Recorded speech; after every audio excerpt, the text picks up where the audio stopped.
Iya, jadi selama 8 tahun sendiri otomatis kan aku banyak ya minta kepada Allah.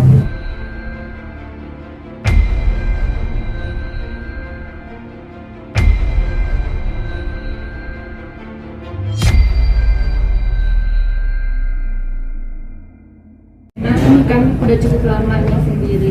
Apa sih yang akhirnya membuat Mbak Ferry akhirnya menerima Yakin sama Mas Ferry. dengan Mas Ferry? Mungkin ada Nilai plus atau nilai plus yang nggak ditemuin di orang lain yang mungkin sebelumnya pernah deketin Mbak Ferry. Iya, jadi selama 8 tahun sendiri otomatis kan aku banyak ya minta kepada Allah. Memang nomor satu yang aku minta bukan kayaknya sih, kan semua sesuai doa ya. Yang aku minta selalu sama Allah, ya Allah, saya pengen banget kalau nanti dikasih jodoh adalah orang yang bisa menjadi imam bagi semua sholat-sholat saya dan anak-anak saya, bisa membawa kebaikan keluarga kecil ini baik dari segi agama, dunia, dan akhirat. Itu nomor satu. Kedua, orang yang benar-benar bisa mempunyai akhlak yang baik, hati yang baik. Kalau rezeki ya insya Allah saya juga dulu kan menikah juga sama-sama dari nol. Tapi yang harus saya perbaiki ke depannya adalah kalaupun menikah lagi, misalkan jodohnya sama Abi, ya dia dan saya harus melibatkan Allah dalam setiap aspek perkawinan.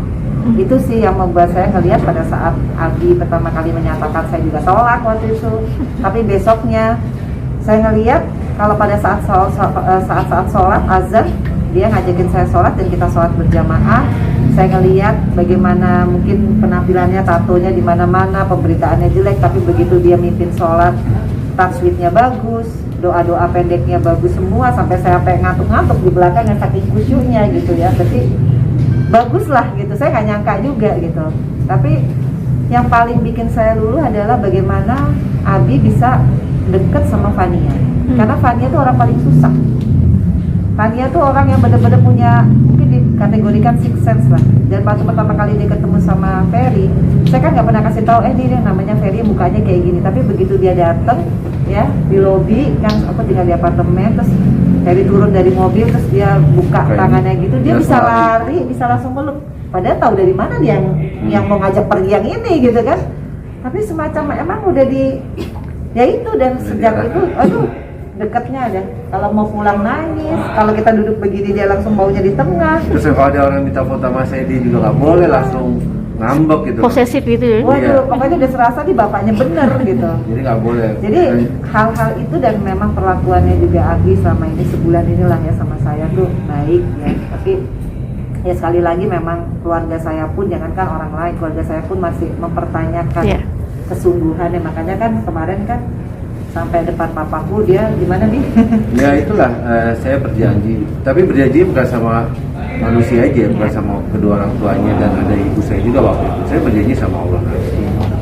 Karena kalau kita berjanji mengucap suatu sumpah dengan Tuhan nama Allah itu bukan yang main-main gitu. Karena dalam Islam itu ada di surat Al-Maidah ayat 89, saya tahu. Jadi bukan sesuatu yang saya bisa permainkan.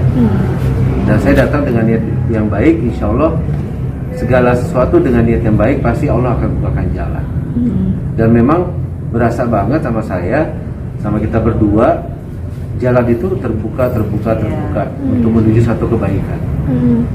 Seperti tadi Mbak Vena bilang, semua kaget dengan kenapa Mbak Vena milih Mas Ferry. Artinya publik pun juga kan, publik juga. Kagetnya kenapa bisa posting sama 8 tahun, saya mana pernah memposting. Padahal mungkin saya dekat sama siapa gitu, tapi saya nggak merasa harus memposting itu. Jadi semua kaget lah. Dan saya nggak pernah nanya lagi sama mama saya, sama papa saya, sama keluarga. Ya karena saya ngerasa happy aja. Tapi yang saya selalu yakin adalah kok hati ini seperti dibukakan sama Allah. Saya kan punya insting ya, 8 tahun menjadi single mom itu insting saya jalan banget.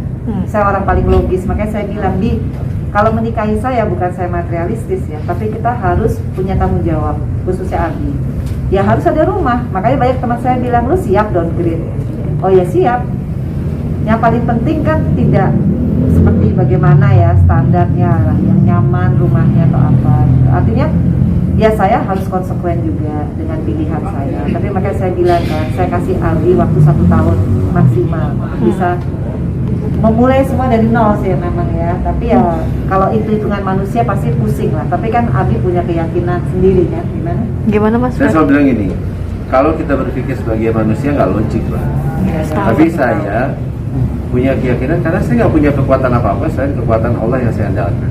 Jadi saya tidak berharap kepada makhluk, tapi saya berharap kepada Allah. Dan saya selalu bermunajat di setiap ibadah saya, dan saya juga selalu bilang kepada Mena, saya tidak mau pusingkan omongan orang, gitu loh, karena Allah sendiri menutupi aib umatnya. Dan kadang kalau manusia menilai manusia itu dari casing, tapi tidak dengan Allah. Allah menilai seseorang, menilai umatnya dan membedakan umatnya hanya dari akhlak dan amal soleh. Gitu. Kita tidak bisa menjudge orang dari casing. Oh, itu orang pasti begini. Nggak bisa, belum tentu. Orang itu siapa tahu lebih baik di mata Allah daripada kita yang membicarakan. Kan manusia itu hanya bisa membicarakan kekurangan dan keburukan orang lain, tapi tidak bisa membicarakan keburukan dan kekurangan yang ada dalam dirinya sendiri. Itulah manusia. Gitu. Dan setelah saya hijrah itu banyak sekali hal-hal yang saya pelajari, bahwa ternyata agama saya mengajarkan saya harus seperti ini, harus seperti ini. Itulah sekarang saya mencoba lakukan, bagaimana di setiap saat saya bisa istiqomah konsisten dengan apa yang saya lakukan.